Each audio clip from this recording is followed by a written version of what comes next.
করেই আসলে বরিশাল যাওয়া, কারণ আমার একটা স্পেশাল প্রোগ্রাম ছিল আমার কাজিনের। হঠাৎ করে তার এঙ্গেজমেন্ট, কাবিন সবকিছু হয়ে গিয়েছে আসলে। মানে বলা নেই কওয়া নেই, সবকিছু হয়ে গেছে। আর আমিও বলা নেই কওয়া নেই হঠাৎ করে বরিশাল চলে গেছি এই প্রোগ্রামের জন্যই। আলহামদুলিল্লাহ অনেক ভালো একটা সময় কেটেছে, অনেক অনেক অনেক মেমোরিজ নিয়ে চলে এসেছি আসলে।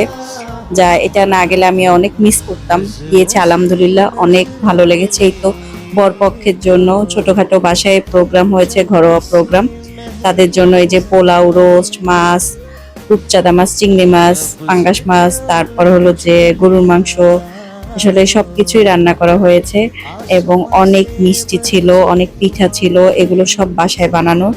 ঘরে পিঠা, পুডিং এগুলো সব বানানো হয়েছে। এবং এই যে ছেলে পক্ষ থেকে এই যে মিষ্টি, পান সুপারি, ফল, চকলেট অনেক কিছু নিয়ে এসেছে আসলে। আর আলহামদুলিল্লাহ অনেক মানে অনেক ভালো একটা প্রোগ্রাম হয়েছে। আর আমার কাজিনটা আসলে এই সময় অনেক নার্ভাস থাকে, সব মেয়েরাই, সব ছেলেরাই। তো ওদের জন্য অনেক অনেক শুভকামনা আসলে। এই সময় আসলে মানে অনেক বেশি নার্ভাস থাকে আমরা সবাই। আর এই যে সালামের পর্ব, আসলে এই সময় সালাম দিতে দিতে সবার কোমর টোমর সব ব্যথা হয়ে যায়।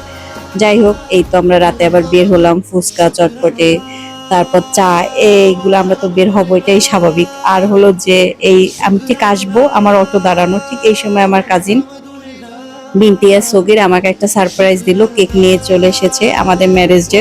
তো এটা আসলে অনেক বড় একটা সারপ্রাইজ। থ্যাংক ইউ তোদের, অনেক ধন্যবাদ। অনেক সুন্দর একটা সারপ্রাইজ ছিল। এই তো আমার ছোটিকা সফরের ব্লগ। যদি আপনাদের ভালো লেগে থাকে অবশ্যই লাইক, কমেন্ট, শেয়ার করবেন। Tata, bye bye.